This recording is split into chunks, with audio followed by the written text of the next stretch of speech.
Hello, everybody, and welcome to Middle Aged Geeks and our special Best of 2024 episode. I'm one of your hosts, Daz, and this is my trusty co-host, Phil. How are you doing, Philly?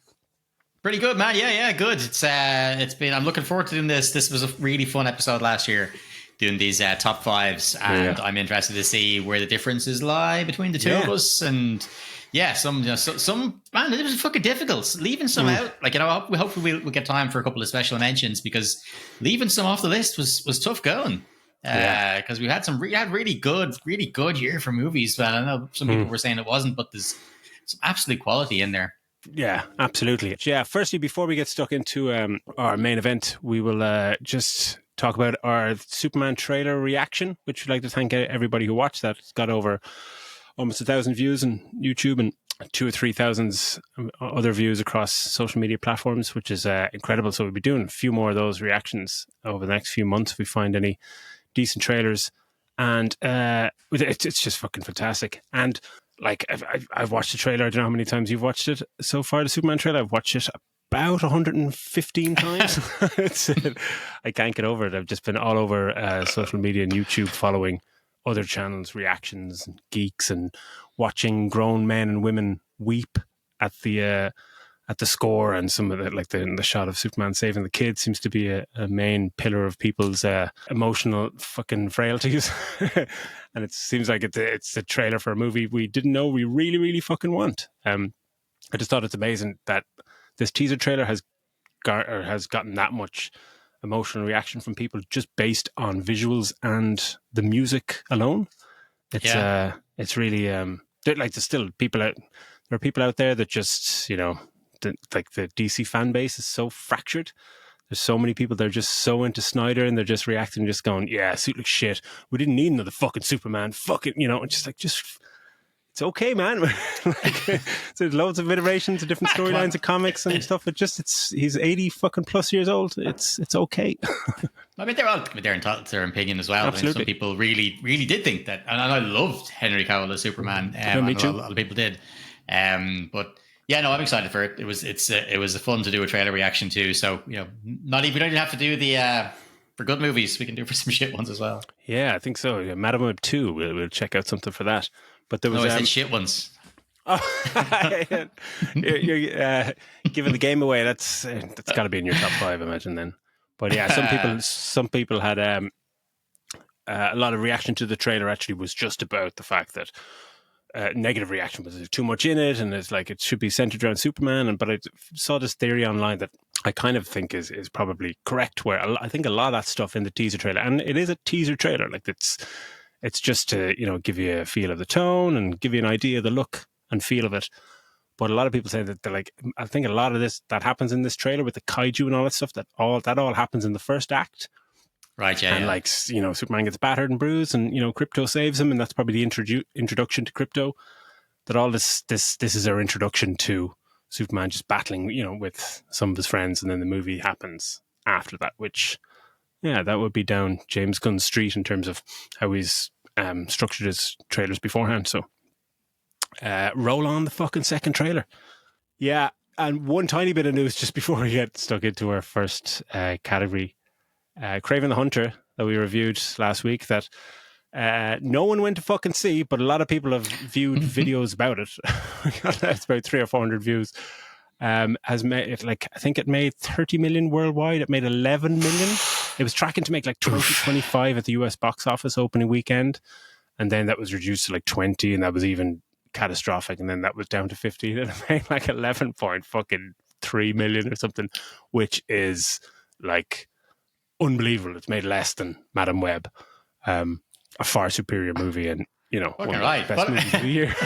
Well, the thing is, like we said last time, who was it for? Who was the people who were going to go and see this movie? And plus, Sony had to have known that this was going to be their last live action kind of swing at this bar. Another great Spider-Man movie. This would have been the only thing. So, like, I know they swung for the fences and went with the R rating, but I mean, Jesus, just fucking like throw in a pair of tits or something. Like, at least you come out with a bang. You know what I mean? Like, it was a hard watch.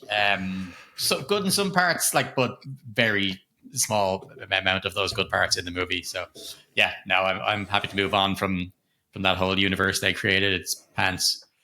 Yeah, it was It's a tough one to review. It's actually nice not to review a shit movie this week. There's no pressure and there's no just not sweating. We're just talking about great stuff. It's going to be great stuff for the whole time. It's fucking good. So yeah, with that out of the way, then let's get stuck into our first top 5, which is movies of the year. So, Philly, what was in your 5th place? So this is so tough. Again, as you said, like I mean, I'm afraid to say Madam Web isn't in there. I'm sorry.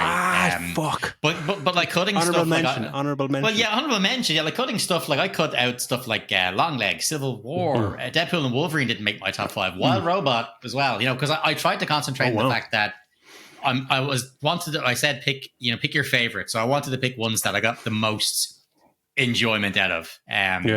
Effectively the most. And so my 5th one, which might surprise you how low down the list is Dune 2. Dune Part 2. Yeah. It's all the way down the 5th. Yeah. Because I loved it. It's absolutely awesome. I guess again, I just went kind of with my gut and wrote it because I was chopping and changing. I was like, any one of those that I'd left out could have made it into the top 5 as well. But yeah, Dune 2, man, incredible. Once again, I'm blown away by the costumes, by the scale, by the feel of it. Performances were outstanding. It just left me wanting more. Like at the end of it, when there was talk of, we might not even do, Messiah or whatever the next part of it is, you might not even do that. It's like, hang on a fucking second. You cannot leave me there. You can't leave me hanging just there. Like that is not an option. But it's amazing. And it's the standard of special effects in it is outstanding. Yeah, it's just masterclass stuff again for him, from a director who's just the height of his powers. Height of his powers is right. Yeah, it's on my list. It's a little bit higher, but like Denis Villeneuve doesn't know how to make a bad movie. He's kind of, and along with Christopher Nolan, people's views on Tenet aside, again, just knows the formula, how to make, at the very least, a very good movie. Yeah, and more often than not, it's a stellar stuff. I thought, June, when it came out of that movie, I was like, nothing is going to beat that. And movies did beat it for top 5 for me. But yeah, it was just, I always found it was one for the cinema. I've talked to people who've watched it, sitting at home, and a lot of the reaction is, it just kind of lost me a bit because it's not a movie. People always say there are certain movies that, a good movie should be able to watch it on your phone or on a plane or whatever. And I think that's bullshit. Some movies are just cinematic movies that you have to watch in the cinema. They demand your attention. If you go for a cup of tea and don't pause it, go for a piss and don't pause it, don't think you're going to miss something, and you miss something, and suddenly you just become untethered from the movie because it's like Killers of the Flower Moon or something like that. You can't watch, really. I don't think you can watch that at home. Well, no. Well, it's like someone saying, if you listen to fucking Eric Clapton's live album, MTV Unplugged, it's just the same as being there in the room when it happens. It's like, no, it's not really. It's not when you're seeing there in the setting, of the cinema, experiencing it on that gigantic screen with that sound and stuff, and the cinematic experience. That's where these huge movies should really be seen. Absolutely. But and the score, is great. Like the score alone, when I was thinking of that, somebody watching it at home on your TV, and depending on your sound system, the score, especially in IMAX, like we always say, like IMAX, the screen is brilliant and the visual quality is amazing on IMAX, but it's the sound in IMAX that's the game changer. It's the rumbling of the seats. It's watching Interstellar or something like that, where just your seat starts rumbling, and it's very like, holy fuck, what is this a spiritual experience? And with Dune, I mean, Hans Zimmer's, what's the name of the score? Like a time of quiet between the storms, or between a storm, or something like that. It's this theme that plays towards the end when there's that final kind of battle cliffhanger. But that is on my Spotify playlist, and it's played daily in the car. It's just you drive more epic, when you listen to it. But that kind of stuff will be lost if you don't see it in the cinema. It's an astonishing movie. Yeah. What about your number 5, Des?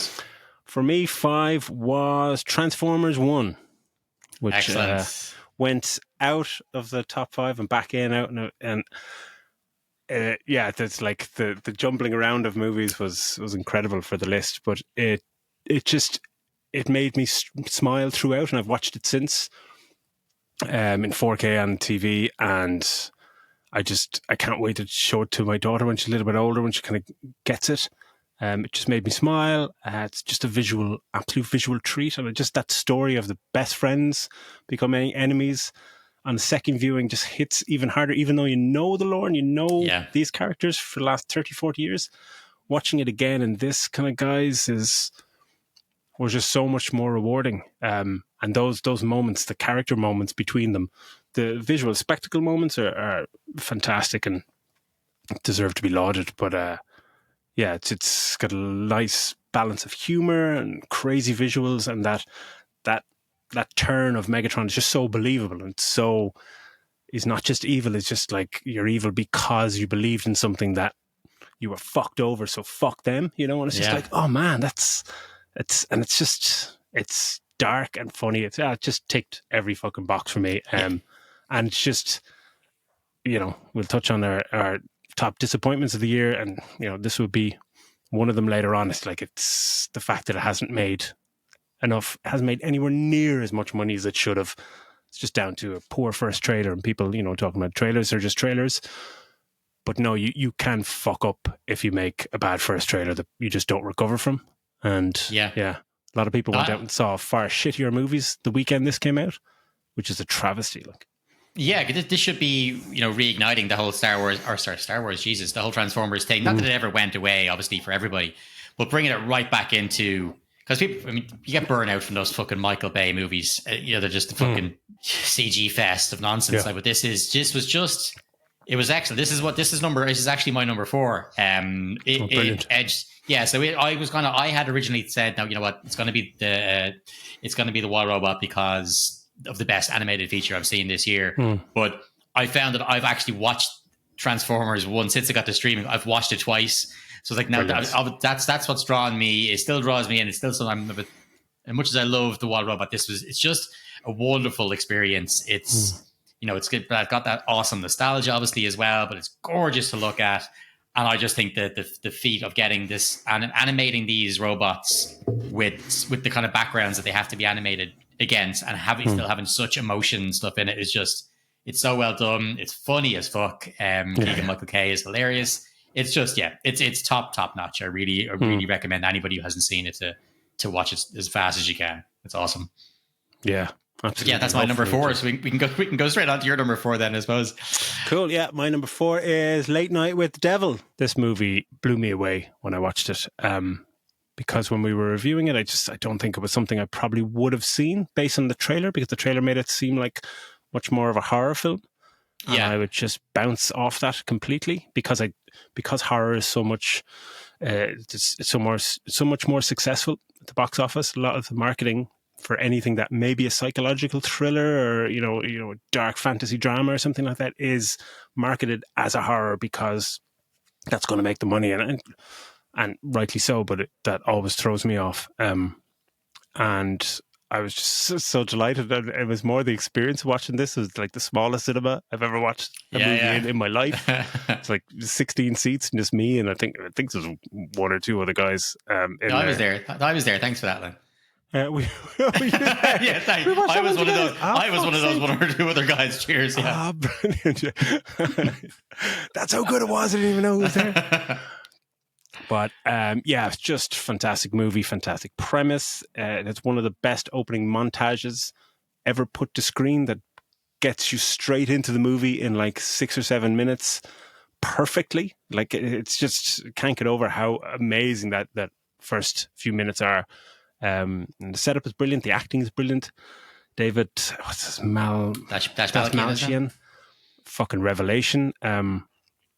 It's just so nice to see him in a role like this and fucking killing it, and talking behind the scenes about how much he was terrified about taking the movie. It's got the fucking creepiest kid in a movie I've ever fucking seen. Just like she was. That's the horror I like, when you're looking at her and just going, oh, I don't like. I think I've said at the time, I don't like her. I'd like stay away from her. She's fucking But the vibe was great. The sets were great. It just showed how much you could do with just a great premise and a great set and just a great cast. And I think loved it. I think that like when you've got a small cast and everybody is on it, then it's fucking great. But like that's really important, I think, because you have one or even two people that are just not fitting in with the group and not gelling, then it can really throw it off. But everybody was fucking dialed in for this. It was such a close, tight knit movie. It just was really, really quality. Like, it reminded me a little bit of Man from Earth, you know, when they're all in that one room essentially for most of the movie. But every actor in it was totally on board, was obviously sold by the writer director, and that's what it felt. Just real fucking. It was just spot on. I loved it. I loved it. Everyone, you get a sense that everyone was like, "Oh, like we've got something here. Like this is Oh, and the comes to life, and the effects, like the fact that they went so, like with the effects, they went so old fucking fashion style. Like when she's fucking shooting the lightning bolts and stuff out of her hands towards the end, it looks incredible. It's obviously it's going to be on my list. We'll get to it, like, but it's it's a fantastic movie. So what is your number 3 then? My number 3 is The Substance. Super, yeah. I absolutely loved this movie. Like, it's Demi Moore. Fucking hell! Like, talk about outstanding performance. She was funny. She was that scene of her with the in the bathroom and stuff when she's about to go on the date and she starts wiping her makeup off, all that kind of stuff. And it's just, she's just fantastic and ballsy to be, getting in the buff at that age, and even just making a movie about being that aging person, and stuff. So there's not really Hollywood in that movie. For some reason, it's to do with fitness shows being the biggest thing. I've no idea. Yeah. But it's great performance by Margaret Qualley as well, Dennis Quaid. It's excellent. It looks incredible. It starts and finishes just perfectly. Like, it's just. Yeah, I think it's absolutely wonderful. It's only the second movie I've seen from the director, so I can't wait to see more from her. I can't wait to see more of. She fucking makes shitloads of more movies like this, because this was excellent. That's fucking cool. That is my number 2, and it was my number 1 since I watched it until this week. But intriguing. Yeah, intriguing. But I echo everything you're saying. That, like, again, this is one of those movies that I'm so thankful that you suggested it, because I think you'd watch the trailer in one of the shows, just like, oh, watch the trailer and this looks good. And I kind of, I was editing that week and it was just like, okay, I checked it out and like, it kind of looks, but I'm never going to watch that. And again, it's again billed as a horror movie, and it's not a horror. There's some body horror stuff in it, and the last act is wild and remarkably wild. But everything coming up to that is everything about the movie. It's the tone, it's how it's shot, it's just the duality of the characters and how they're interacting with each other and trying to share the same life, and just everything about it. But performance-wise, to me, more you just forget how incredible she can be, Just, but the cinematography, the tone, it's just the style of it and the ballsiness of it, and straight away, like when I hadn't seen that that director's first movie from 6 or 7 years ago, and I think I said at the time I would watch anything that she does for the rest of my life, because did you go and watch Revenge? Did you find I haven't seen it. No, it's not on. I have it ready to go. Okay. But that was my number 2, because I remember coming out of the movie and the drive home, the 30 minutes drive home was just surreal. Like, just like kind of going, wow, and then just like laughing, and then just thinking about everything, and just how everything came together in that movie. That they go so fucking wild in the third act, but it still all comes together. The first shot and the last shot, and it's just. Performances, and Dennis Quaid being like, where have you been, Dennis Quaid? Unbelievable. It's just like such an amazing performance in a few minutes, and the close-ups of him eating shrimp still to this day kind of haunt me. It's like you said, with when they go fucking balls out, it's like she apparently fought against the studio quite a bit, because they wanted to hold that end, which is insane. They wanted that changed, and she was like, no, you have to get that. This is what I want to do, and this is the direction it's been going towards. She just stuck to her guns, but apparently she fought so much to keep the movie the way she wanted it, and it ends up being absolutely spectacular like that. As I said when I texted you when I was leaving, it like, man, you're not ready for the last act. Like, it's insane. It really wasn't. And it was brilliant. Like, laughing as I walked through the car and just going, that was just so much fun. Like, it was. But there's even those moments when you see some of the more grotesque, when she starts to really deform towards the end, and you see that POV when she's obviously turned into some kind of weird hunchback creature, but you can't see it's POV, but it's the grunting and it becomes all the sound design, and then the head, like the POV, just pops up to the mirror just for a second before looking back, and you get like half a second glimpse, and it's just like, oh sweet fucking lord, you know. But you just get like such poignant moments amidst the madness, even in the last act, when it's just like, Christ, have we gone here? Like, this is bananas. Like, how the fuck did somebody give you money to make this?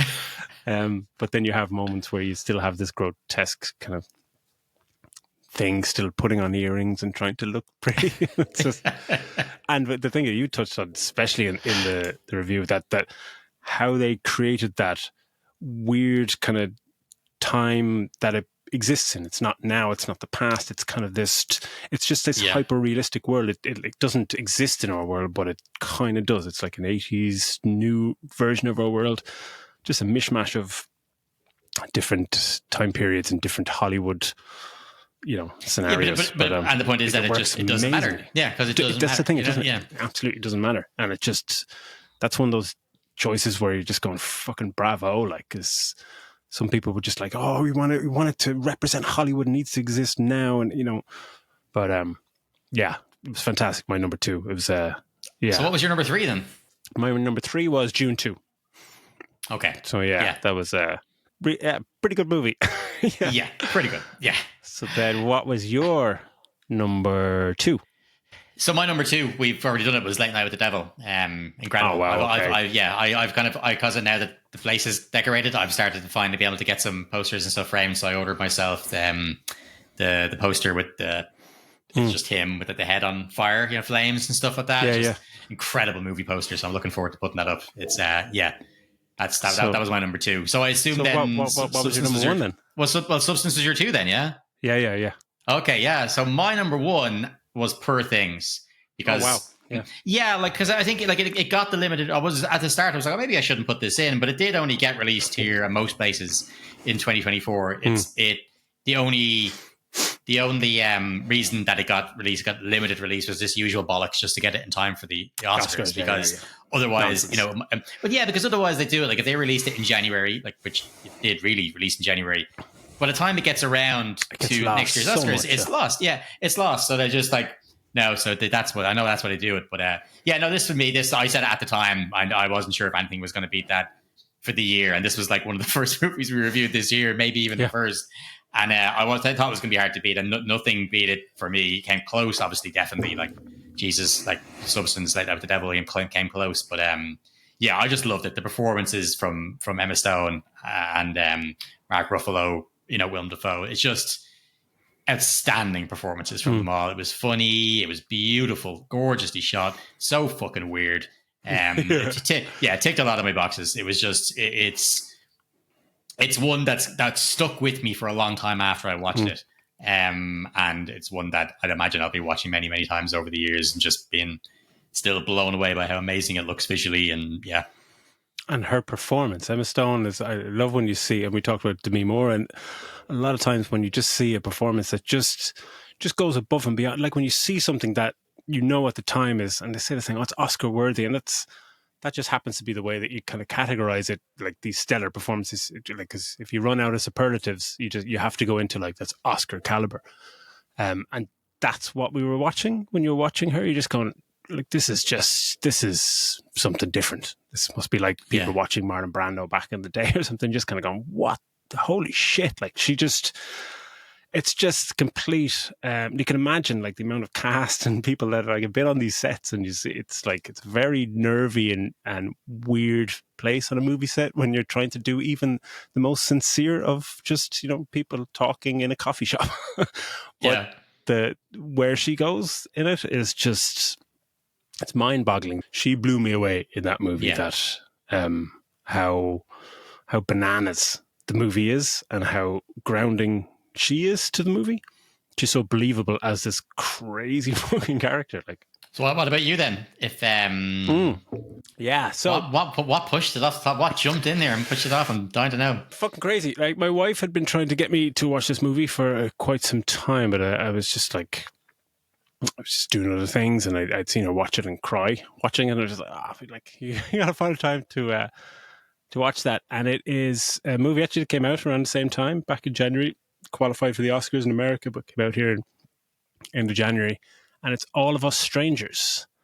I don't know. Oh yeah. I know of it. Yeah, I haven't seen it. Yeah, it came out very quickly on streaming here as well, on like Disney or whatever it is. Yeah, and obviously got a lot of fanfare because, Andrew Scott and Paul Mescal. And I was only just last week just going through stuff, and Paul Mescal was coming up because I've been searching Gladiator stuff recently, and this just came up, and I went, oh, fucking, let me just check that out. And I was actually I was trying to watch The Wild Robot because you had said it was top 5 caliber like a few weeks ago when you had watched it. I said, I should give that a go because it's the kind of movie that I would gravitate towards, and if it's that good and it's supposed to be brilliant, I should watch it.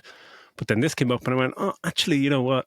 I'll fucking watch this because maybe I'll sleep easier, because it was like about 12:30 at night. I said, I watched The Wild Robot and it's good. Like a movie like that, I might not sleep afterward because it's just, it's just, if it's sci-fi or anything like that, it's just, ignites your fucking brain. So I'll watch All of Us Strangers. And it's just, it's an incredible movie. It's Paul Mescal, obviously, Andrew Scott, Claire Foy, and Jamie Bell. It's just kind of a four-hander in this movie. And Andrew Scott, I remember around the time this came out, he was getting a lot of plaudits about the movie. And yeah, I don't know how this guy didn't win every single award going. He is absolutely astonishing at it. Like, it's a hard movie to categorize. He's a great actor. It's a drama, but it's kind of a gay romantic fantasy drama. Like, it centers around Andrew Scott's character, who plays a lonely writer, and he's trying to write about his parents.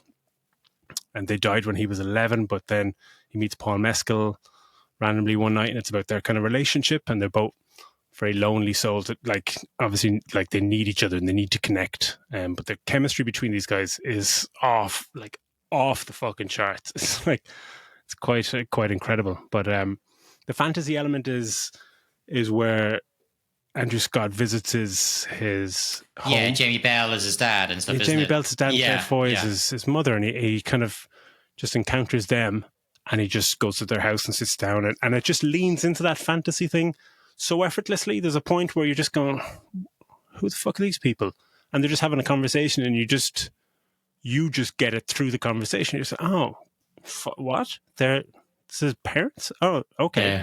There's no hand-holding, there's no explanation for the surreal aspects of it. And it's even more triumphant because of that. But he keeps just visiting them, and to chat about too much would give the game away. But who directed it? Who directed this one? It was directed by Andrew Hay, who I'd never heard of, and I think he'd done some movies before, like independent movies, but he was never on my radar. But it was incredible. And we talk about like movies that we've enjoyed the most or affected us the most, and like I wept 3 times during this movie, and didn't sleep till about 5 o'clock in the morning afterwards. I couldn't. There's just scenes in this movie like this when he meets his father for the first time. He sits down, and he gets to come out to his father, who's a ghost. And like, if you explain that to anyone, it's just like, what the fuck? But that closure, right? Yeah. It's just like, what the fuck? But there's Jamie Bell is like such an understated performance, but him and Andrew Scott just have this scene, and he's just like, oh yeah, like, did you have trouble at school? And he's just like, yeah, I was bullied and this and that, and he's saying, yeah, I heard you crying in your room a few times, and then he's like, well, why didn't you come into my room? And then they have this moment, and he balls crying, and he's just like, I'm sorry I didn't go into your room when I heard you crying. And I was like, oh my God, it's just, and then they hug, and it's like, fucking tearing up here talking about it. But it was just fucking blew me away. Like, the performances are amazing. Paul Mescal is like, this is the movie you watch for Paul Mescal. It's not Gladiator, he's great and he's all that, but this was it's a powerful, like, it's mad, like a film that, like, if you I can't really relate to what he's talking about. A lot of the time is just, being gay in the 80s and all that stuff. You can't really relate to that, but you can relate to the emotion 1000% what's happening on screen. It's it's amazing. And I love just that fantasy element is never explained. It doesn't need to be explained. And it's, but Andrew Scott he delivers one of the best performances I think I've ever seen.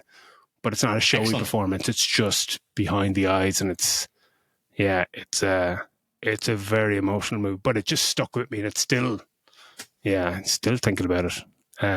Debbie, that sounds great, man. Oh, it's fantastic. At least we managed to differ on one of our movies.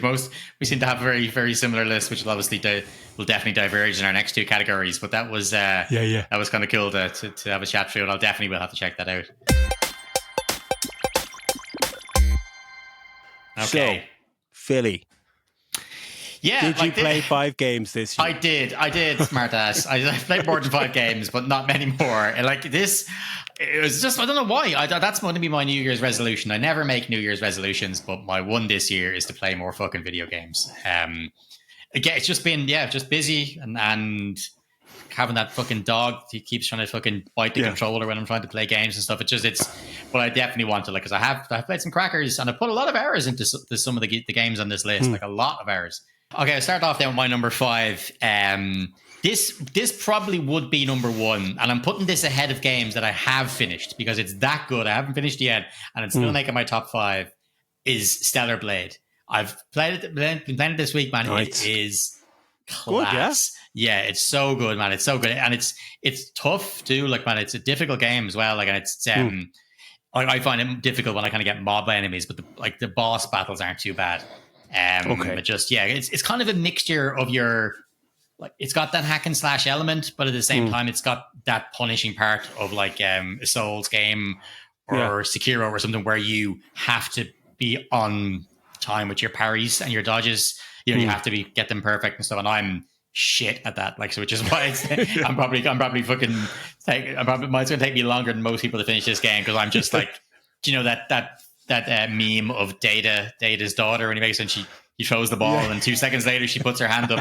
That's like me. Like, they've already hit me and I'm like, parry. No, too late, dickhead. But it's funny. It looks amazing. Has that kind of fucking cool, the Japanese kind of writing and stuff, and it's got this. It kind of like, it reminds you a little bit of what's the one, Nier Automata, only. Yeah. This is way more. This is more difficult for a start, and it's proper blood and guts enemies. Like, you kill people and you get and stuff. There's limbs getting chopped off and stuff. Like, it's proper vicious, rather than, you know, Nier Automata, which is mostly, you know, glowing balls are being fired at you. That's not to disparage Nier. Nier's a fucking incredible game. But yeah, no, it's a great game. I think it's like 40 hours long, so it'll probably take me about 60 with the amount of times I'm going to die when I get onto the harder stages. But it's the hours they've put in so far, man. It really is just absolutely brilliant. Yeah, that's my number 5. That's fucking interesting because I remember I played the demo and played it for a bit and enjoyed it, but I just I bounced off it because I couldn't. I don't know if it was the fucking tutorial or I'd like to think it wasn't the tutorial part. I failed, but I just parrying stuff. I just couldn't get it, and it wasn't explained properly to me. And like you say, like, some people go, you know, you need to parry when they move their arm like fucking this, and you're going, it's a fucking game that's moving at 100 miles an hour. I needed text to come up. But I would have thought 3, 2, 1. You know? Yeah, but I would have thought you'd be used to that from doing like Jedi Survivor or whatever it's called. Like, that's, if you can do it in that, you can do it in this. That's the thing. Like, I might go back to this and give it a proper go. Like, I think I only played it for an hour, and a lot of it was just cutscenes with women in scantily clad things, and I was like, oh, this is great. I hadn't noticed that. Yeah, I didn't even notice there was a protagonist with no clothes on. But so I must actually give it a go. Again, based on that, that's fucking great.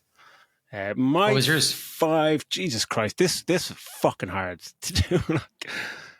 My number 5 was Pacific Drive. It looks incredible. Kind of a mad survival post-apocalyptic game featuring your bond with a kind of a magic station wagon. Just like, And that's just win-win for me. I fucking loved it. And it was only because there was so many games around that time, like February, March, April. There was games every week that like I got stuck into it for a week or two, and when a new game comes out, you try and stay with this game. But eventually kind of fell off it. But I still put in about 15, 20 hours into it.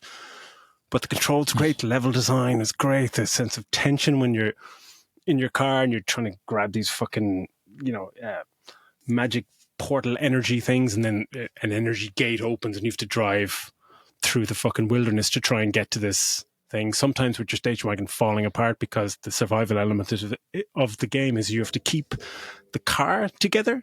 Yeah. And sometimes if you're driving around and you get something wrong and you get hit by a trap or some energy fucking creature.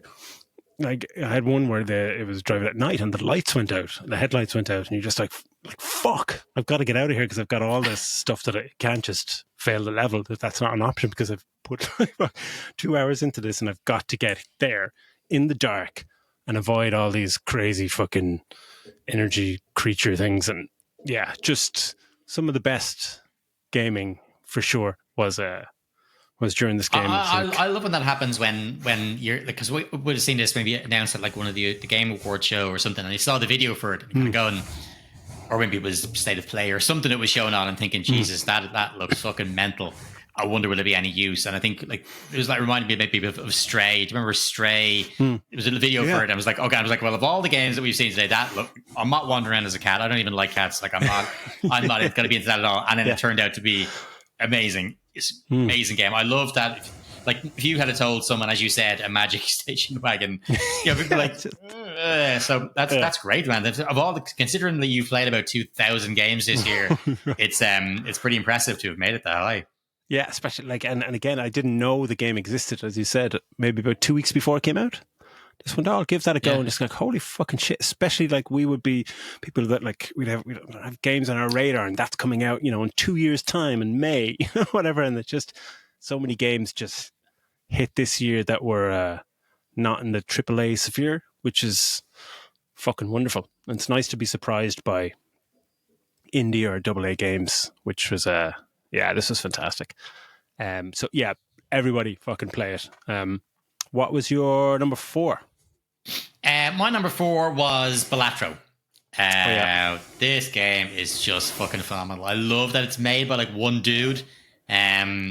It's bananas that's a thing. Like, yeah, it's nuts. It's crazy that they made him put that. See, they made him put an age rating on it. Like, oh no way, which is something to do with the Joker or something. Or and something to do with the Joker cards or something. He was like, they made him put. I don't know what the fuck, like, but it's just nonsense. No, it's loads of fun. You almost have to fight against your instincts sometimes as well, because if you play poker, you're trying to play extra the hand, but you have to also make sure because you've powered up, say, your full houses or something like that. You're, fuck, but I've got a straight flush. It's actually better off to play the full house, or not playing a full hand, with a kicker and stuff. Just trying to match up with the jokers and the boosters that you happen to have for certain cards, and there's so much more thinking that goes into it. It's quick.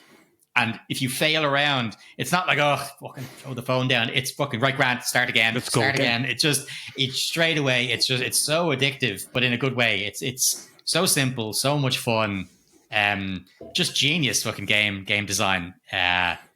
It's only made it into my not higher on the list, only just because it is an indie game. It is something I've only played on my phone and stuff like that. I don't think it was ever going to be as high as some of the bigger games, but it's such a fantastic little game. I just kudos to him. I can't remember his name. He's got a cool moniker, the developer. I can't remember his name though. Oh yeah, but didn't turn up at the Game Awards as well. It's just like couldn't be arsed. It's just like cool dude, man. I still like this game was in and out of my list many times. It didn't make the list. It's one of my honorable mentions. When I first started playing it, I was just like, this is the best game I've ever played in my life, because I got it when we were on holidays, and I was just like, I don't want to hang around with my family or go out in the sun at all or go swimming. I just want to sit on holidays and play the Switch in the dark. This game is just fucking amazing. And I couldn't believe afterwards when I found out that it was made by one guy. I just don't know how. Don't know how that's a thing. I don't know how you're able to do something of this caliber. when it's amazing. And I've gotten more and more into kind of roguelike games to a certain extent, but they like, you need that hook, as you say, to keep you kind of like, oh, you get so far and then you get fucking punched in the face and it's back to square one. It's not just back to the start of a level, it's like back to start a game again. It needs to have this kind of hook to get you. And the fact that like poker is fucking great or whatever, but so many people that love this game don't even know how to play poker or don't like poker. They're just going, this is fucking brilliant. Like, it's a towering success, and like the pressure on him for his next game is fucking incredible. But he's probably going to get money thrown at him as well by other by other people, just because the fact that there's some big games or games that are expected to do very well this year that didn't do well, and then you've got this one dude who just kind of saw a niche in the market. I imagine there'll be some bigger publishers going to him like, you got any ideas? So it's like it's that success story that everyone loves. Like when we saw that documentary, The Indie Game, that came out, where it's following, and there's a lot of developers who were single person developers that like one guy did Super Meat Boy and stuff like this, that they just develop a game and then they put it on the store and they just, is it going to work, is it not? And then you see it take off and suddenly they go, oh shit, suddenly, and it's very quick. You go from struggling game designer to millionaire to multimillionaire to like, now you can do whatever the fuck you want, which is like success story like that. After a couple of years we've had in the game industry, so success stories like that are fucking fantastic. So yeah. What's yours then? What's your 4? My number 4 is Star Wars Outlaws. Controversial. I knew this was going to be in your list, man. You've really, I think you've mentioned this more times than you've mentioned Zack Snyder on this podcast. I think that's a saying something. Fucking Zach's friend of the show. How you doing? This game, I bought it twice now. It's a game that everyone seemed to hate when it came out, and I didn't really get it, apart from a few kind of iffy choices in terms of, stealth missions that were just, if you get caught, you fail the mission. It just doesn't really work in open world games, and that just threw a lot of people off. And the recent patch has brought a lot more people back into the game because they've changed the structure somewhat to make it, you can be more action. It can be more action orientated. There's more player agency and all that kind of stuff. But it's my guilty pleasure of the year. Absolutely, it'll be my go-to game just to go back to for fucking years, man. And like, this would make sense if it was a Star Trek game, because I'm a Star Trek person more than Star Wars. But this, it lives in the world. It exists in the world without all the fanfare of the Jedi and all this stuff. You're just existing in these worlds, and I kind of know these worlds from the movies. And it's just so lived in, and the graphics are a mixed bag, but when they're good, they're really good. Sound design, it's just kind of the world and just existing in the world. And the story's really good, like really good performances. Characters great, dialogue's great.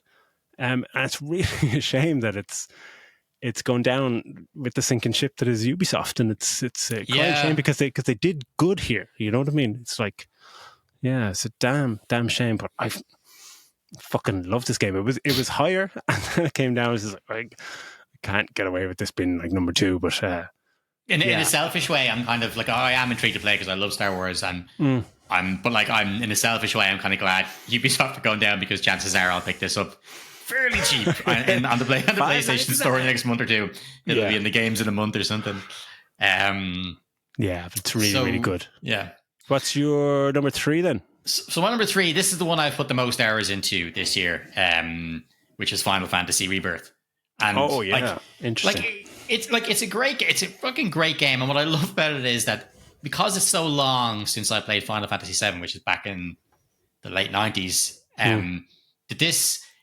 there's a way these games have of hitting that nostalgia feeling with the music and with some of the characters and with some little bits like that, while being a completely new experience. Like you're gone from this fucking matte painting style background kind of drawing, and you're moving around to full on action. I love the stuff that's carried over from the first game.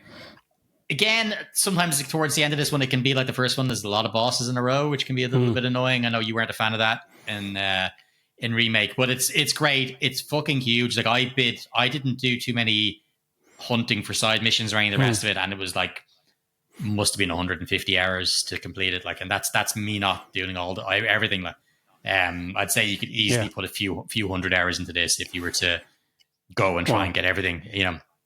But it's great. It's got that fucking hammy acting that I absolutely love. And I love that all out stuff. Yeah, you have, once you're all in for it, if you don't like that kind of stuff, it can really put you off the game. But if you just let yourself be all in for that fucking nonsense over the top, it's just, it's a lot of fun. And I'm delighted that the second one is maybe even better than the first. Okay. These so high hopes then for the high hopes for the third one. I'm not sure what they're calling the third one. That'll be out in 2035 anyway, the way they're fucking going. This takes so long. Yeah. What about you? I know, because I don't think you didn't play that one, did you? No, I like the first, like the remake. I was into for 70% of it, and then I just, my lack of knowledge of the lore or playing the first game, I think just succumbed to like, what the fuck is going on? You know, just like I understand that this is the fun game mechanics and boss after boss, but I just dropped it down to easy just to get through it, and I didn't understand anything narratively what was happening at the end. I was just like, I've been paying attention, but I don't know what's happening now. Like, fair enough, yeah. So the next one came, so just like my interest was zero. So what made it to your number 3 then? Number 3 was Helldivers 2. Oh, good choice. Which was, like, again, when it came out, was number 1 for a long, long time. But it's the most fun. Like, it was number 1, and it was even number 1 like last week. It was just like, what is the most fun I've had playing a video game? And it's like, what have I yelled at the most at the screen and like out of pure joy most times? And it is Helldivers 2, and it remind, like, when we played Aliens Fireteam, you know, those moments where we had playing that and that nostalgic lore, you're in the world and we're playing aliens and but it's still, it's kind of limited, and it was a buggy fucking mess and we could never get through the fucking game anyway. But like things like that where you just, you know, the sound of the weapons and a few things, it just, you go, I could play this forever. And Helldivers 2 is a game I could play forever to the end of time. It's unbelievable. It's like the Starship Troopers game that we we always deserved that we deserved, that we wanted, that we never got for 25 fucking years. And the writing is amazing as well. Like the writing can make it that real, you know, critique on or commentary on fucking the way the world is now. But like, it's just again the way the dude showed up to the Game Awards, you know, the full costume and stuff. It's brilliant. Like, it's brilliant. They know what they're doing, and it's just, it ticks all the fucking boxes. I mean, you could play the most, what they think is the most mundane level, doing a few basic things, but you still just get to kill these crazy fucking like kind of fucking insects or robots or whatever. Insects, or then you go into robot missions and they're fucking, you know, it's a different threat and you have to do different strategy. And the fact that these stratagems they have, these special powers, that it's just a brilliant thing. And I'd never seen it done before. Maybe it's done in some PC games, but I'd never seen it done where it's not just like, hit B or B or whatever. It's just like, no, this is down, up, left, B. And you're going, oh, well, that's easy. Is it? When there's like fucking 1,000 fucking spiders chasing you and you're just like, just give me a second, down, up, B. You know what? Fuck. You know what? It's like that. Do you ever see, you know, Billy on the street that Billy Eichner did? Billy Eichner, the actor, he'd go up to people on the street, you know, but he'd go up and go, name a woman right now, and hold a microphone to someone's face, and they're like, what? A woman? And they just can't. Brain goes blank because it's just you're trying to do, and it's like that.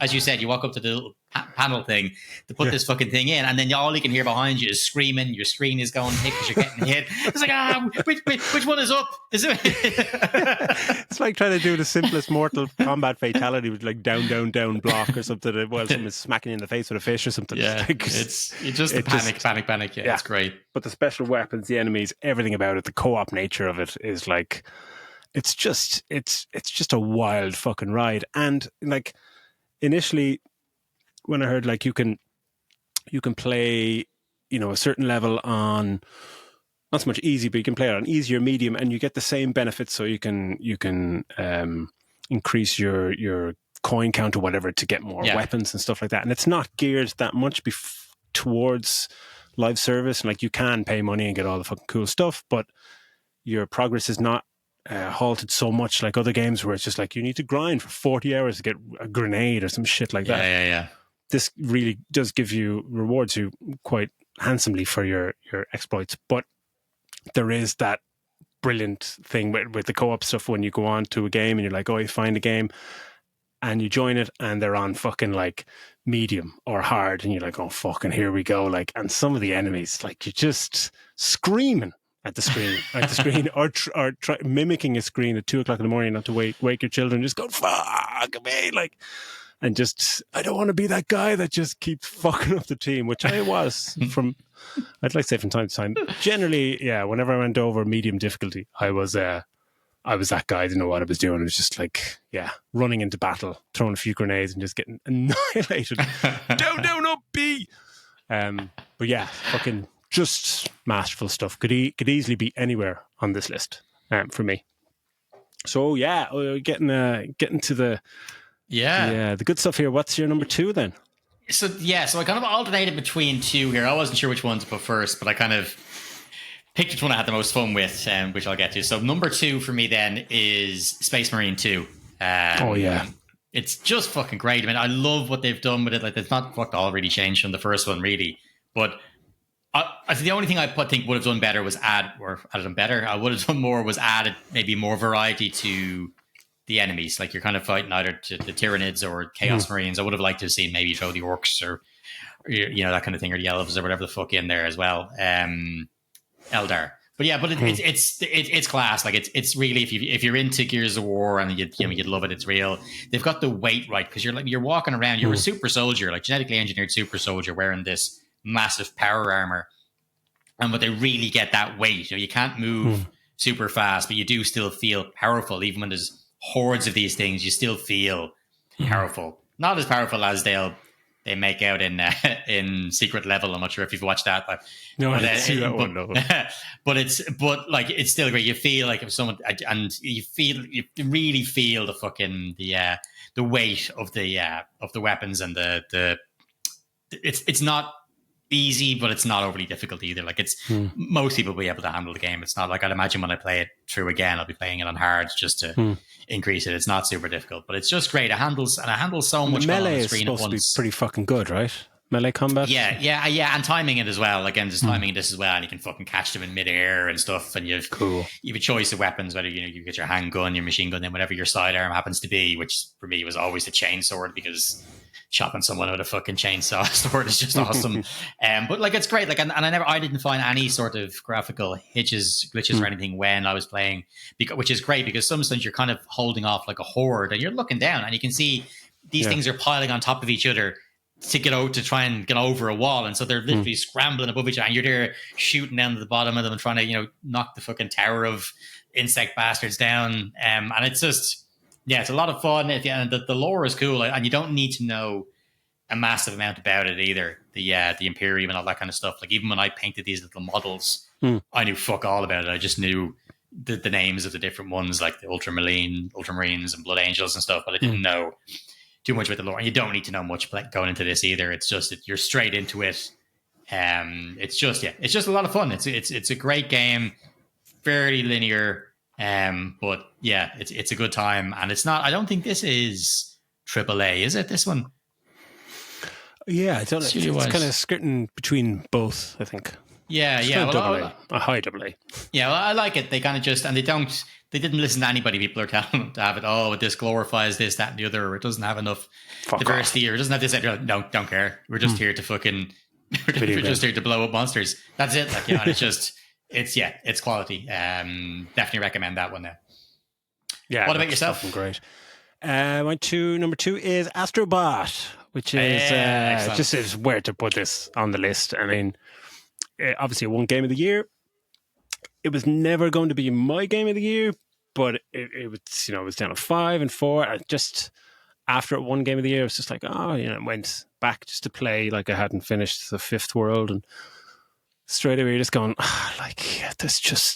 does anybody who says that they don't think this is not just good, that they don't think this is a fantastic game, it's just lying, or you need just more joy in your life. It's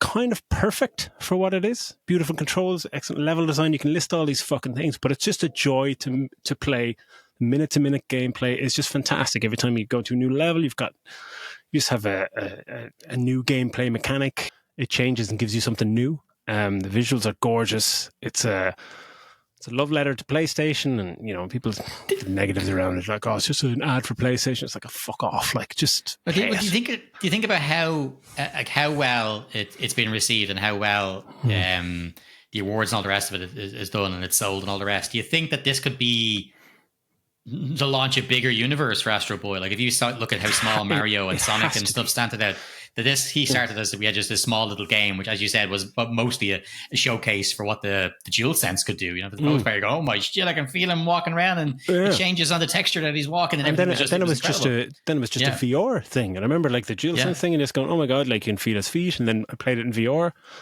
and you're going, oh, this is that's cool. And then it's just, is that what this is? This company, like, is it just tech demos and do this kind of stuff? And then the fact that they went all in for this, and the reaction, not only like Game of the Year is like that'll change everything for them.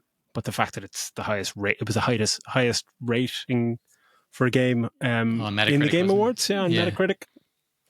So, like, it's just brilliant, and like, they can do whatever they want now. And I just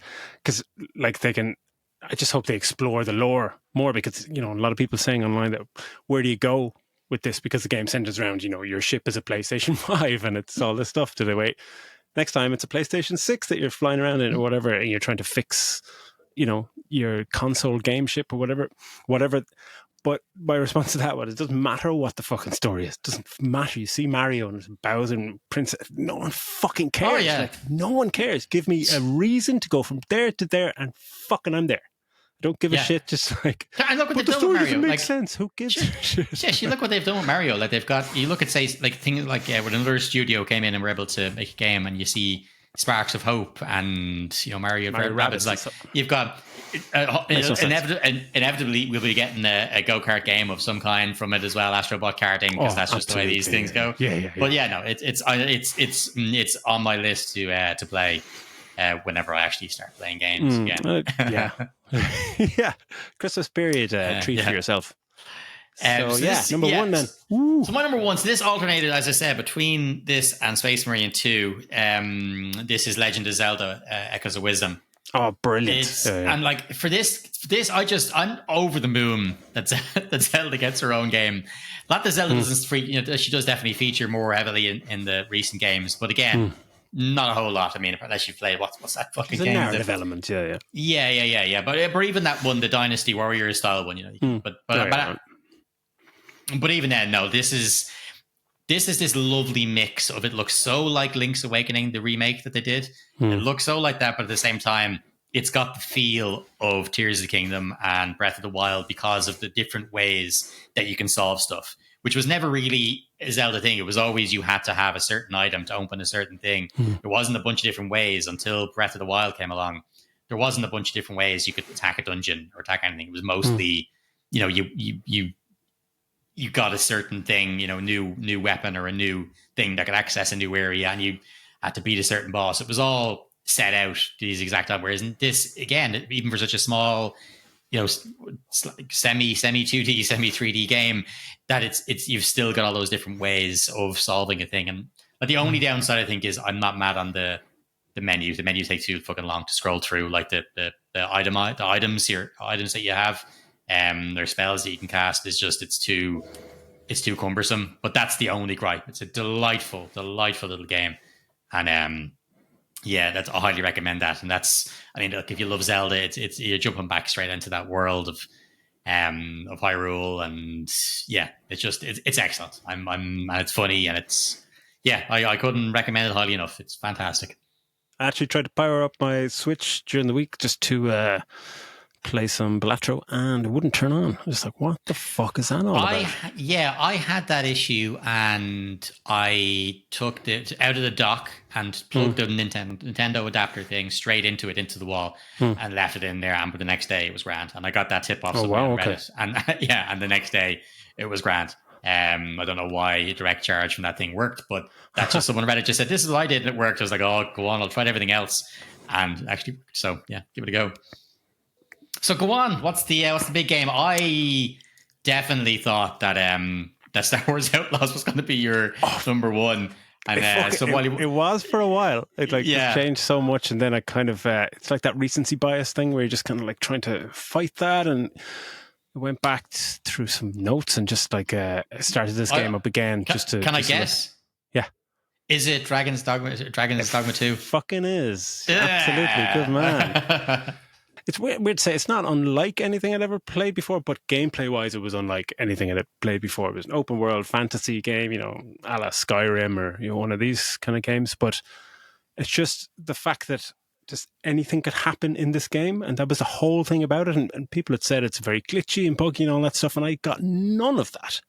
You create your character, you go out into the world, and the pawn system. You have this kind of party with you, but it's not one of these kind of hero kind of games where you need to have somebody that's a tank or you can choose your pawns to make sure somebody, if you get somebody that speaks Elvish, then you can go into this town and stuff like that, and you can chop and change that, and that's a nice aspect of it.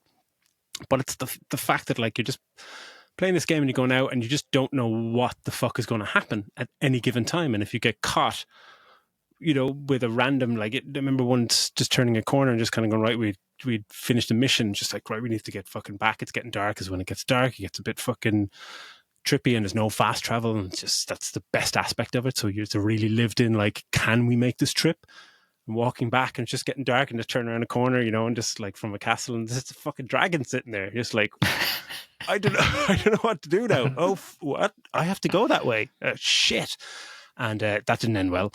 But then other aspects of it were finished a mission and came back into the town where you're thinking you're safe in the town, and came back and there's a fucking ogre in the middle of the town just smashing the fucking place up, and just smashed me and just fucking murdered me, and just going, wow, like anything can happen in this game. Really just broke all those kind of molds and tropes of open world games where, you just like do a quest, fast travel back, do another quest. It really felt like every time you went on a journey, it was an adventure. You're going out going, are we ready for this? Like, is it the right time of day? Just let's go out, and you get your party with you, and you don't want to lose somebody because they're integral to, like, if they're dead, they're dead.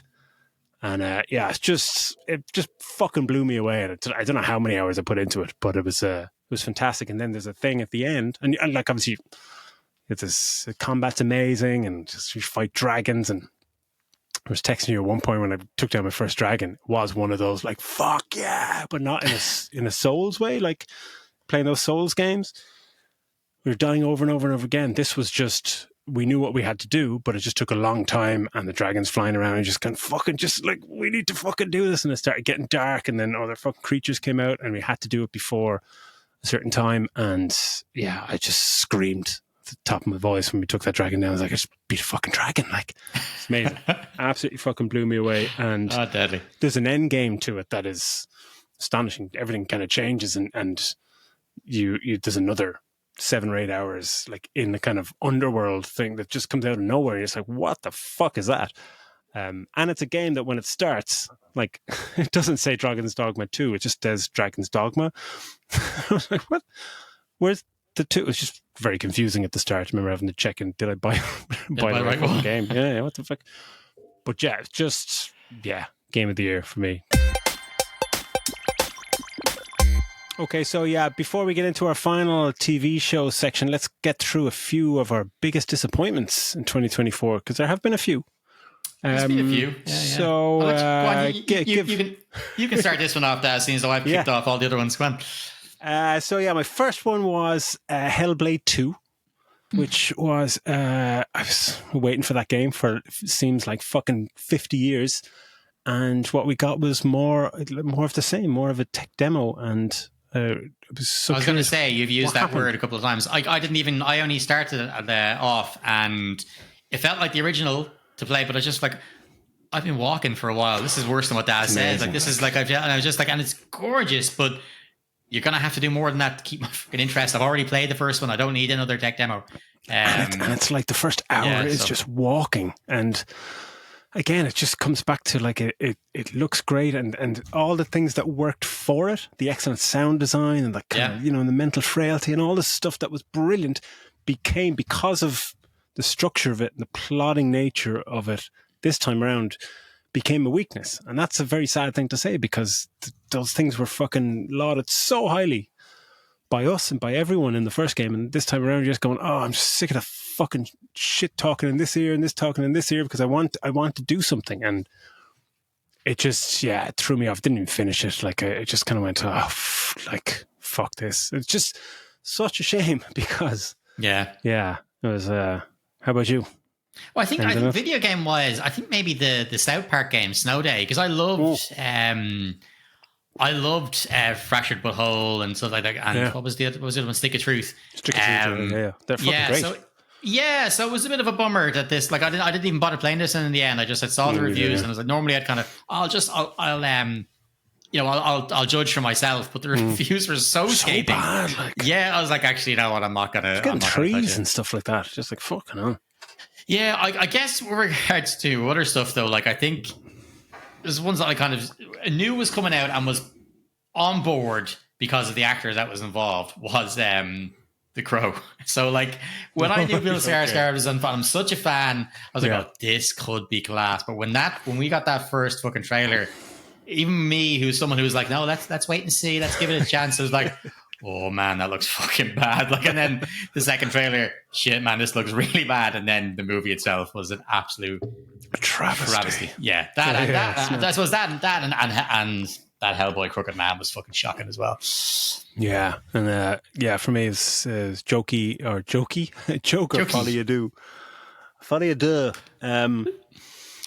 which was just a massive disappointment. But I remember us at the time looking at the trailer and just going, wasn't quite hitting the same as the first trailer for the first movie. It just, what are they doing here? And then watching the movie and going, it's just a colossal misfire of like direction and production, creative choices and execution. Yeah. Just decision making was just like, is this ego? Is this delusion? Like, what's happening here? The same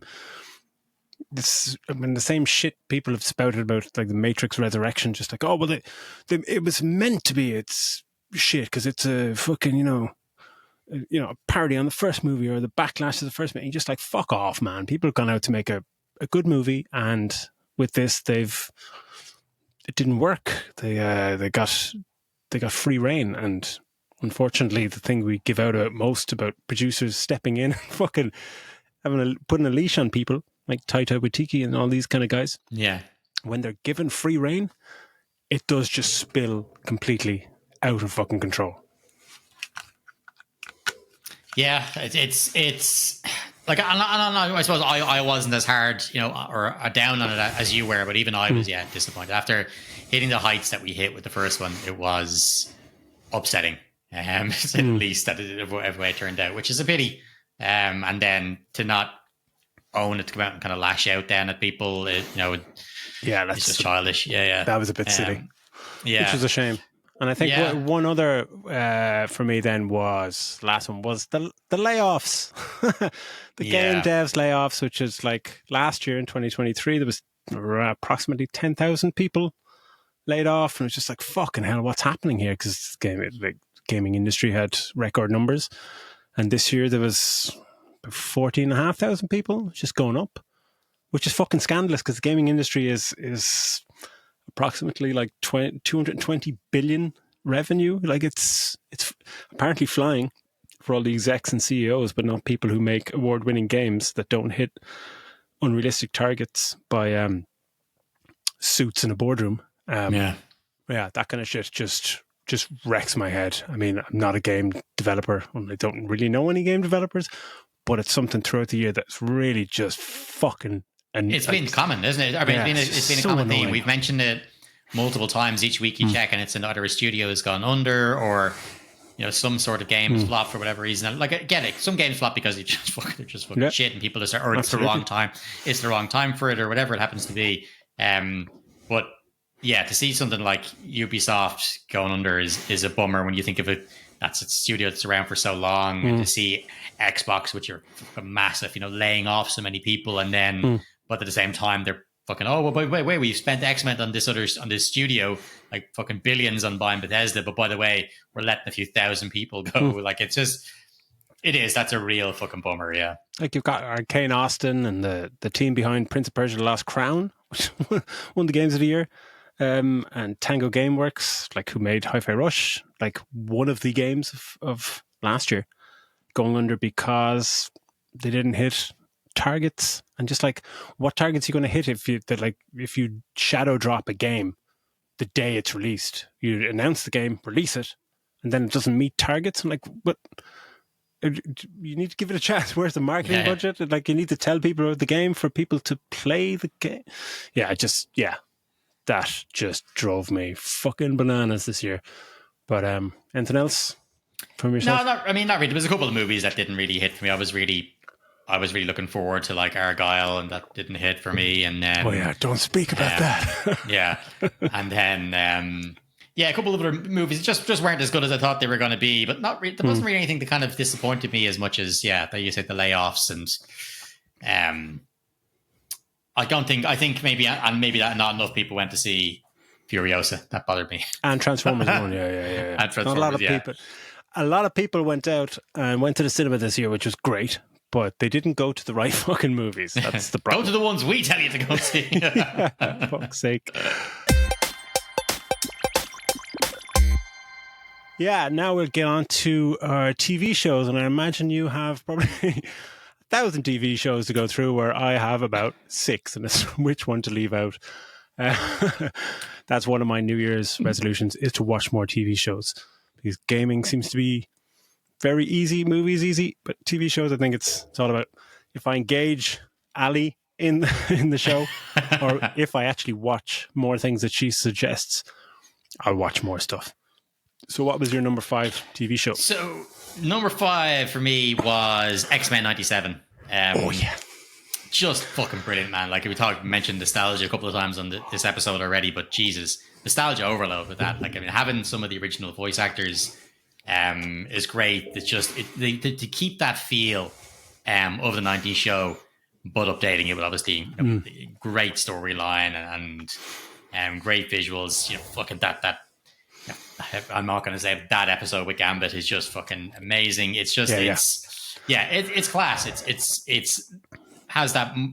It feels like it's able to pull in the serious vibe that X-Men 97 touched on, which maybe didn't have the animation at the time or didn't have the quality of voice acting that this has.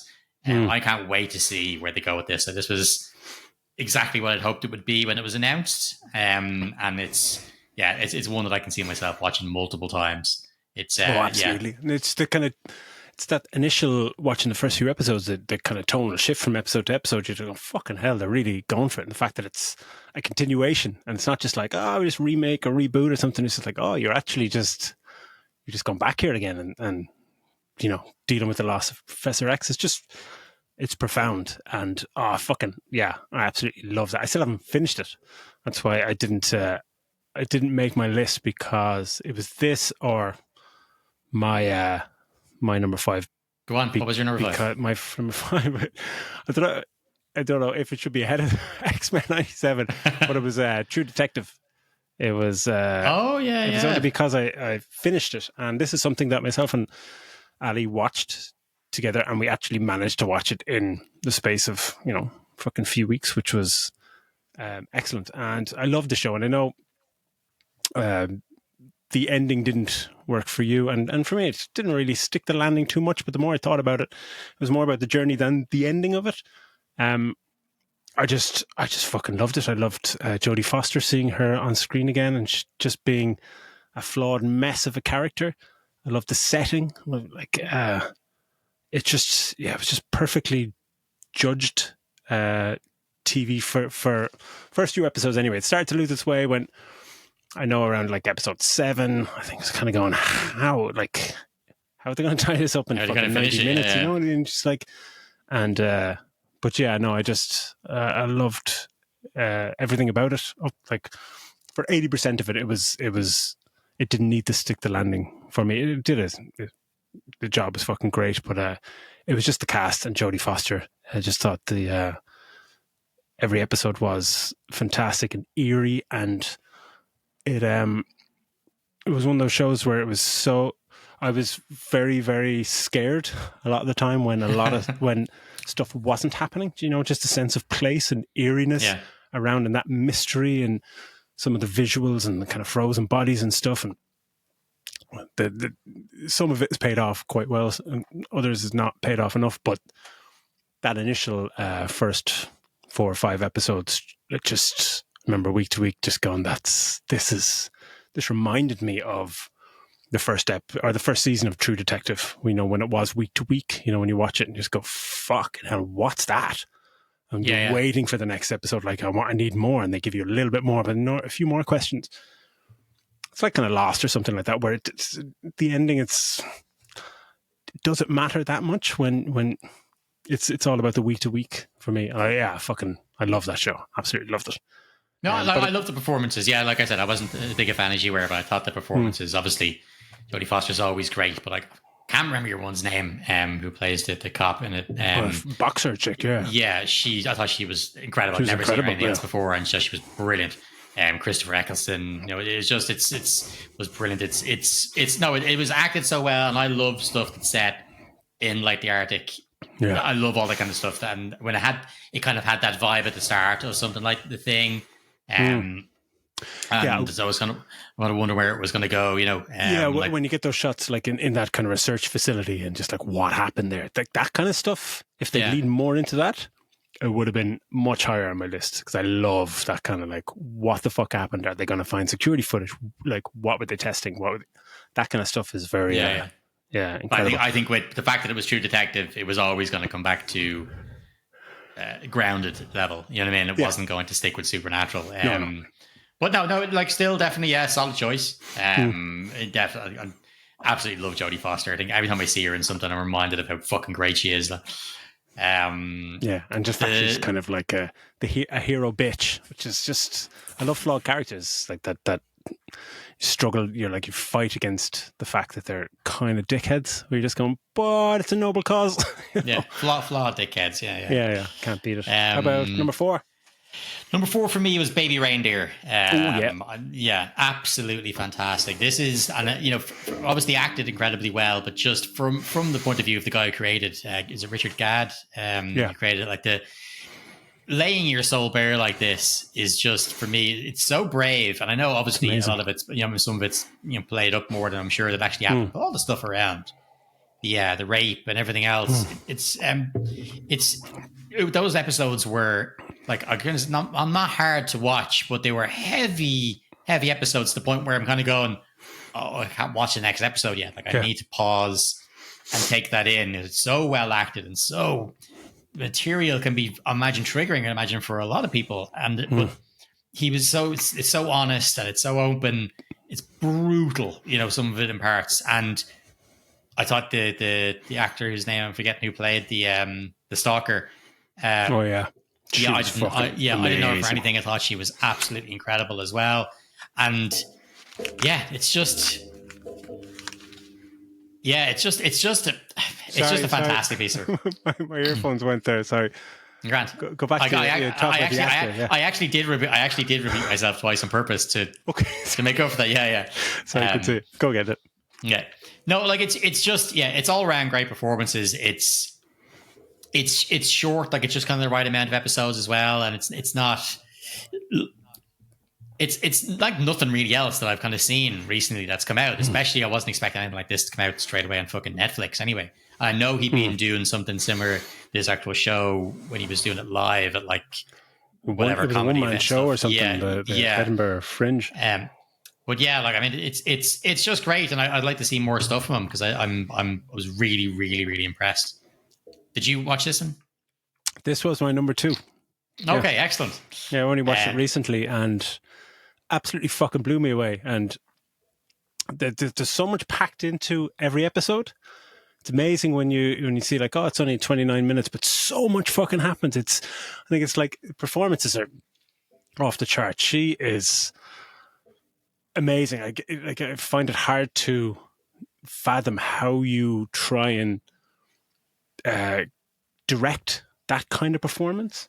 Like, is it like how much of it is on the page? How much of it is down to the writing? But she blew me away. Like, he was amazing. I didn't know he was the writer until maybe when I started Googling towards the end of it, when I was Googling like, what the fuck, what actually happened? I was like, oh fuck, that's him in the main role. But I just found it's just beautifully shot. It's wonderfully edited. There's a style to it, like from the very fucking first episode. It's like when you see an Edgar Wright piece or something, where it's just straight away you get a feel of the shots and editing, where you're just going, all right, the people behind this know what they're doing, and they're getting across this stuff very fucking easily. There's an eeriness, there's a creepiness, and a mildly the desperation of him is at times is just there's a disorientating feeling, I think, to the aesthetic of how it's filmed, which just lends itself so well that the choices of lenses and whatever in particular scenes, it's just perfect, and just gives this very eerie feel to it. It's funny at times, and then it goes through the range of emotions, as you said. Like, some episodes are quite difficult, and I think it's in the last episode when the second last episode, where he's doing his final show on screen, or like in a final comedy show, and he's a breakdown and all that stuff, and you can see at that moment why it worked so well as a solo man performance on theater, because you're just going, oh wow, like that's one of those moments. If you're in a theater watching that, and like those one man shows, I don't know if you've ever seen some of them. They're like this, some when they work, they're fucking amazing. But the balls involved to even try that, let alone on screen, but to try and do it sitting in front of the theater doing it, I can imagine that. Oh, you just drop the lights, one spotlight on him on a high chair, just talking about it. I mean, that's. Yeah, and again, as I said, it's the bravery of exposing yourself. I mean, the amount of questions, that interviews he's had since this, like his whole life has been analysed. So has that one that, obviously who was suing him, and stuff because of it. Like, their lives have been opened up, because you know what internet sleuths are like. They're looking into every fucking orifice that they're past. So it was, I love the bravery of it. It's great fucking TV. And I just found it like it just explores so many different themes, from like self-loathing and shame and love and drugs and pity and mental illness, and it gets so much across. If you think of shows that, like, for the norm now, are your kind of 8 to 10 episodes, which is like 8 to 10 hours of content, and you have this, which is just about half of that. What it gets across is astonishing, and I think that episode 4, when it goes into detail in the rape, that's when it benefits more from like a theater show. I'm sure it's very powerful, but that episode was a tough watch. It was a tough 30 or 40 minutes to get through, but it was amazing. And it was after that episode that I realized that he was the guy. I was just like, oh my God, like, you're not only written this raw and put it to screen and whatever, and you're acting in this fucking thing. I was just like, I was absolutely blown away. Fucking blown away. It's just excellent. And again, as we say, like the next thing he does, not that there's pressure on, but there's people will be waiting eagerly to go, like, what else have you got, man? Because that's, you fucking absolutely fucking nailed it. Yeah. So what was that?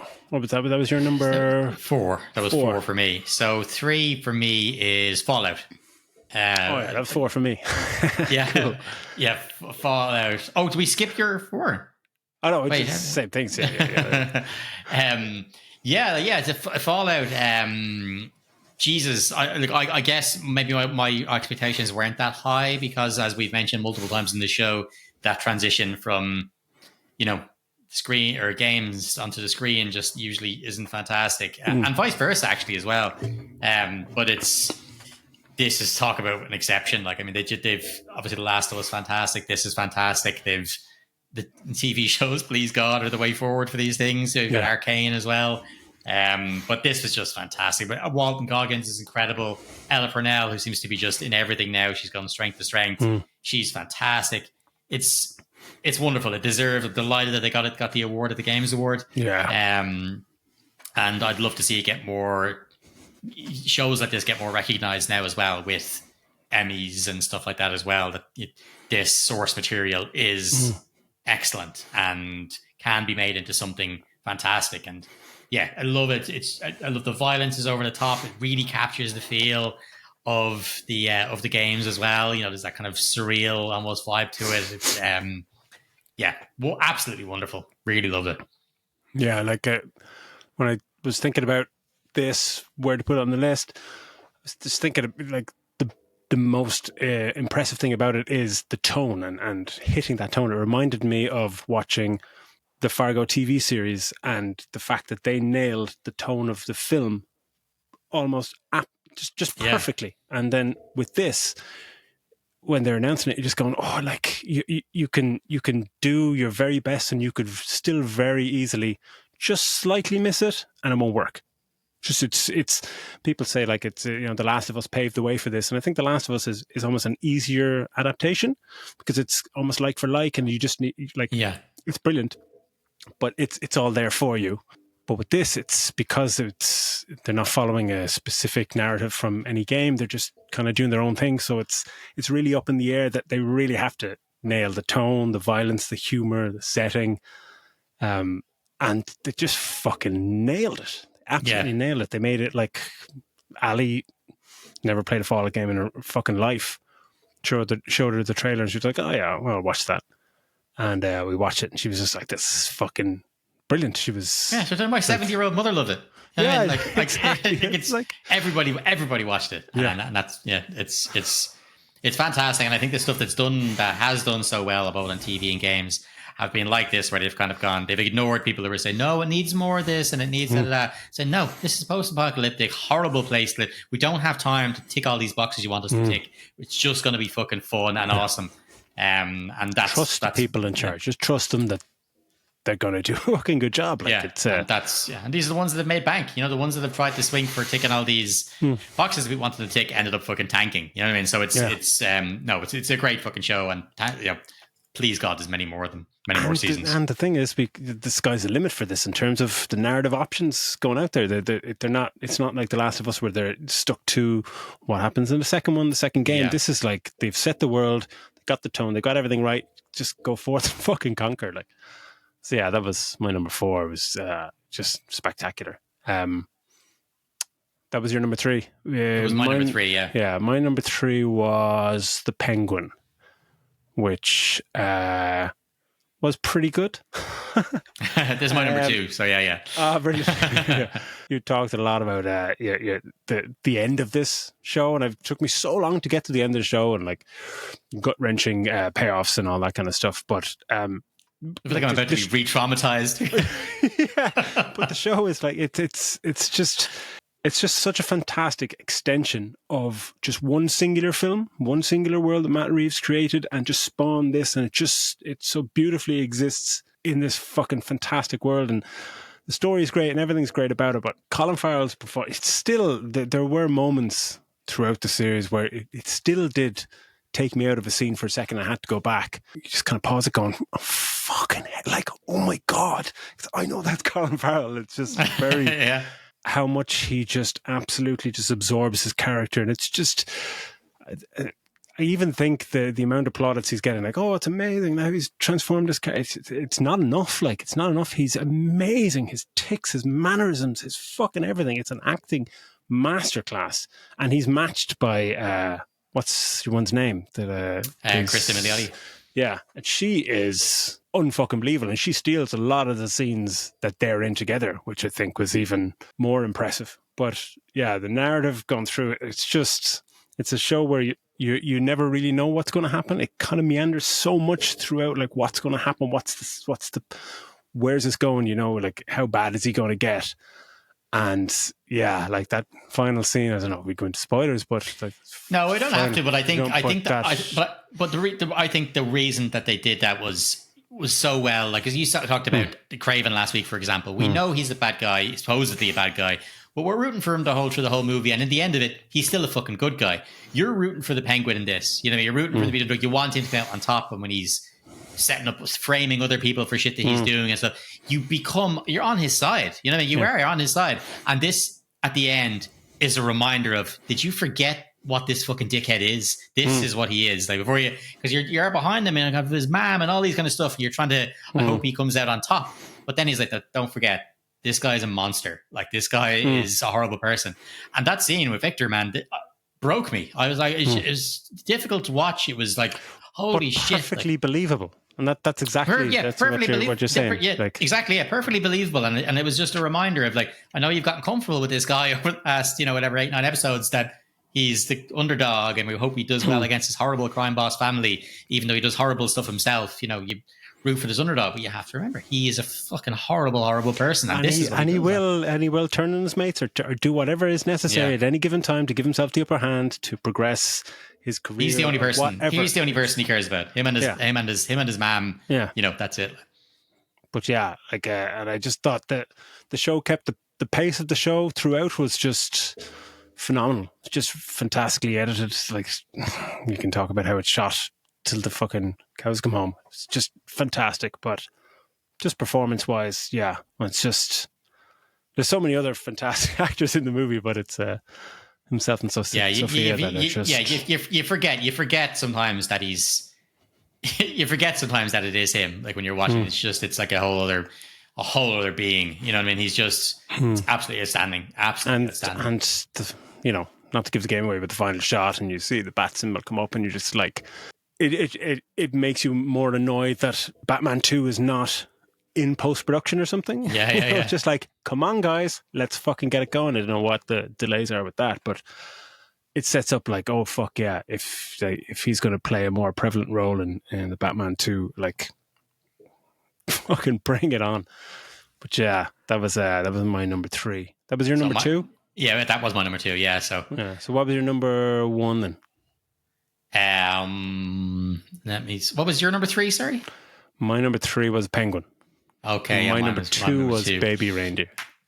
And you said earlier on. I would say that chances are we both have the same number 1, because this show is absolutely incredible. This could have been my 1, 2, 3, 4, and 5. It's Shogun. Oh yeah, it's outstanding. It's absolutely outstanding. Like, it's the easy number 1, really. Oh yeah, all day long, and something I wasn't expecting at all. I didn't know about this. Like, as I said, we normally have our finger on the pulse for the most part. Didn't know about this, and then it was announced, and I had to wait a few weeks before watching it because there was shit going on. But once I got into it, Jesus Christ, I couldn't get away from it. Like, the performances are amazing, the sets are out of this world. Like, it's fucking brutal. It's violent as fuck, but in parts just absolutely beautiful. And the incompatibility between Japanese culture and ceremony and all, and then these Europeans who are just really there for their own gain. And I thought your one, Anna Sakai, I thought she was absolutely incredible. Mariko, yeah. She's amazing. I think she steals the show, which is saying something. Yeah. And which is, because it is. Its performances are just incredible all around. There's not enough great thing I can say about it. Like, it really is just like the way it's shot. I'm like, how the fuck was this FX? How the fuck is this a Fox production or whatever? It was like this. How the fuck did they get a hold of this? Because it's something you expect to see on HBO. Like, it's just absolutely gorgeous. It came out of left field for me, and I couldn't get enough. Like, when it was finished, I was like, oh my God, I really wish I was a couple of seasons behind or something, where I'd have more of this to watch, But because of the scale of it, I don't even know when I'm going to see fucking season 2 of it. But because it looked like it takes a lot to make a fucking thing like this. Yeah, this is my number 1. It was easy, and it was. Yeah, all year, nothing. You get a sense that nothing was going to come close to this. It just kind of just blows your fucking mind. It's like you echo everything you said there, like the production design, just the costumes, the cast, like the cinematography is fucking amazing. Yeah. There are moments in this, as you say, where you just know, you're going, how did you film this? Like, how did you? There's nothing that screams like, oh my god, that's like a visual effect or extended scene or something. It just looks fantastic. The fact that the themes of loyalty and honor and sacrifice and all this stuff, but the fact that it marries that with this, this culture that treats, breakfast like the most fucking special thing in the world, and then you just get the opposite of that, where it's just absolute fucking carnage and people being beheaded, and it's like Game of Thrones with fucking samurais.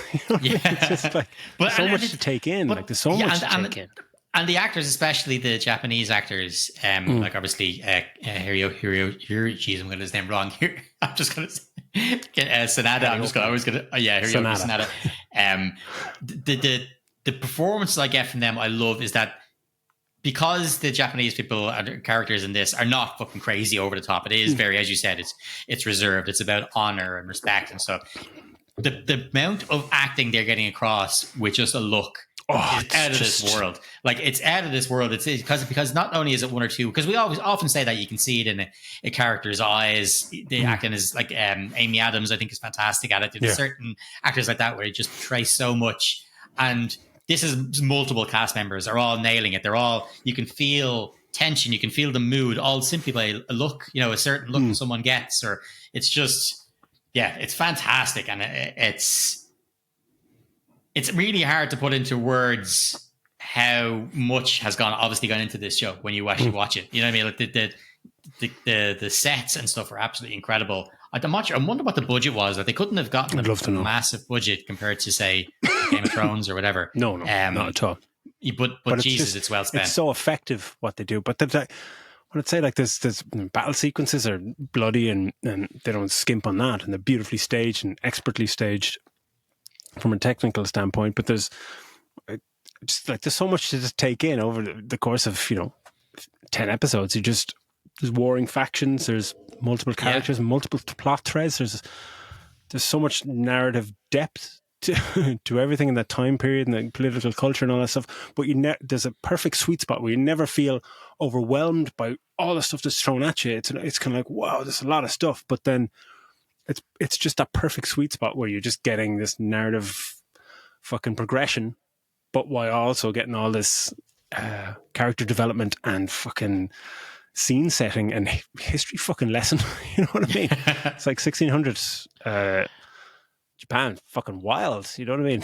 Like, yeah, it was fantastic. And the relationship between like Blackthorn and Toranaga, it's wonderful seeing them kind of grow through adversity or whatever. It's brilliant. Just this, like we could talk about this for fucking 2 hours. I just love to get into specifics, but people should just watch it because it's for me, it's straight away went in. It's up there with Wire and Battlestar Galactica and fucking it's Breaking Bad. It's just, you're kind of going, fuck me. Like, even if they don't give me more of this will go down as like, this is, someone asks you recommend a TV show, it's top 5 in your list. Just go and watch it. It's absolutely fucking brilliant. Again, as I said, I'd love to know the cost of it. Like it looks amazing. But and if you think about this, I guarantee this costs less to make than The Acolyte.